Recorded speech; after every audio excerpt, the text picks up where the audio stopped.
Hey guys, in this video I'll show you how to sign into Google Workspace. If you find this video useful, please leave a like and subscribe to our channel. In saying that, let's just jump straight into it.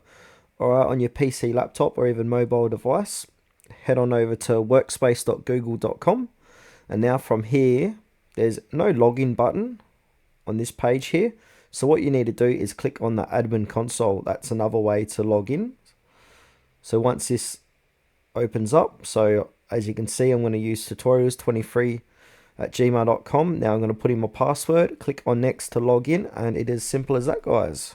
If the wrong email address is showing here, what you can do is click on the little arrow down and then choose the correct email address and then use that email address, put in your password, and then click on next to log in. If you've forgotten your password, just click on forget password and then go through the process of recovering your account.